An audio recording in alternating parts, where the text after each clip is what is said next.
Keep it simple, Phone Tech here with another installment in the Basics series, and this time we're going to talk about the power button, which is also known as the SleepWake button. So we know that with this button having 3 names, it's going to have at least 3 functions, and we're going to talk about them in this video. So first, let's talk about location. Now, there is not a standard in the industry as far as the location of the power button. For the most part, though, most manufacturers are going to put the power button along the right side of the phone. Let's take a look at this Samsung here, and we have the power button along the right side there. You'll see it's a physical button. It's not a capacitive button like what you'll see on some phones with the home button. And at least in all the instances that I've seen, it's always going to be a physical button.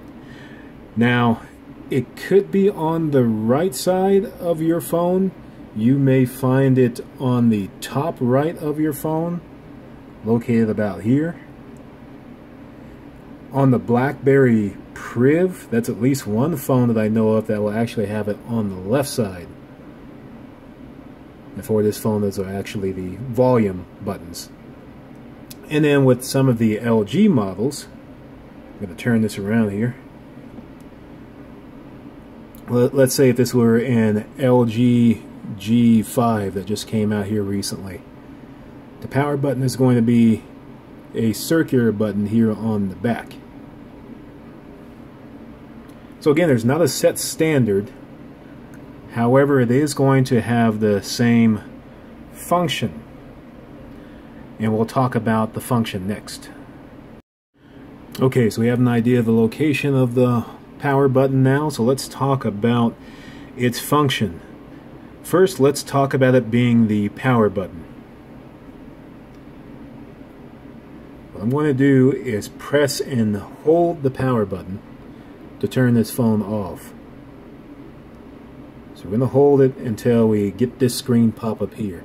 Now again, with Android, there's going to be variants as far as the screen that you will actually see. But you will see options similar to this. You're going to see power off. You may or may not see a restart option, so if you just want to restart your phone, you can do that. Some Android phones will not have that. You'll see that iPhone and Windows, they don't have that option. And you might see another option like this emergency mode, or you might see airplane mode. You might see another option in there. But in this case, we're going to power the phone off. So it's press and hold the power button until you see this pop-up screen or a pop-up screen appear, usually a couple of seconds before you do that.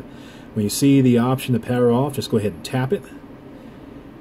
Just tap it a second time. Some phones you have to tap it twice like that. Other phones you're going to tap it just one time. It's going to take a few seconds. And I would say generally give it about 10 seconds and the phone will be powered off completely. Even when the screen is completely black initially, still I would say give it about 10 seconds and the phone will be shut down completely after that.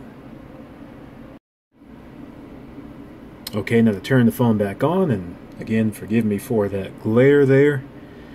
We're going to press and hold the power button until we see the screen light back up, and it'll just take anywhere from 20 seconds to, I know some phones will take a couple of minutes before they load back to either the lock screen, which we'll talk about the lock screen in a future video in the basic series, or it'll take you straight back to the home screen. Just depends on how you have your phone set up. Okay, and with that, now we're back to the home screen. So that's the power function, turning off and turning on. Let's talk about next the sleep and wake functions. Okay, so now we're going to talk about sleep and wake. And this is pretty much standard whether you have any Android phone, any Windows phone, or an iPhone. So here's the alternate function of the power button. So we have our phone, and obviously you see the touch screen right now. The phone is turned on and it is awake. When I just press the the power button. I'm not going to hold it, I'm just going to press it this time. The screen goes black. Now, this just happens to be one of the few phones that has this advanced display where it shows you, or always on display is actually what it's called. But normally your screen would be completely black. We'll see that. I'll show you the Windows phone as well as the iPhone. This how the screen will go completely black. But let's just say it's completely black in this situation. The phone is still turned on. We didn't actually power it off, so we didn't see that screen where we had the option to power the phone off. But the screen is asleep, and so that's to preserve your battery life, and then also to keep you from accidentally pressing any of your applications to where you're accidentally calling somebody or doing things that you're not planning on doing. To wake the phone back up, again, it's just a tap of the power button, and that wakes it back up. And to get us back to the home screen from this lock screen here, we just swipe anywhere and it takes us back to the home screen. Alright, so that is why the button is called the power button, the sleep button, and the wake button. And what we'll do next is I'll just show you there's a little bit of variance as far as with the Windows phone, what the power off screen looks like and how that works, as well as with the iPhone and how it works for powering off. The sleep and wake functions will be the same for Windows phones, different makers, as well as iPhone. And powering on is going to be the same concept, where you press and hold the button for a few seconds before the screen turns on. So what I want to do now is really just show you what it looks like to power off a Windows phone and to power off an iPhone. Okay, so we've got a Windows phone in front of us. I'm going to go ahead and press and hold the power button, which again is along the right side here. Just hold it for a few seconds. And so here's the difference. Whereas with Android, excuse me, with Android, you'll see something like you just tap to power off in most cases. Sometimes you have to tap it twice, like what we saw on the Samsung. With Windows, it's slide down to power off, just like what it says. So let's do that. Slide all the way down. Get a goodbye message. Then in about 10-15 seconds, again, even though the screen is black, it's going to take a moment. The phone will then shut down completely.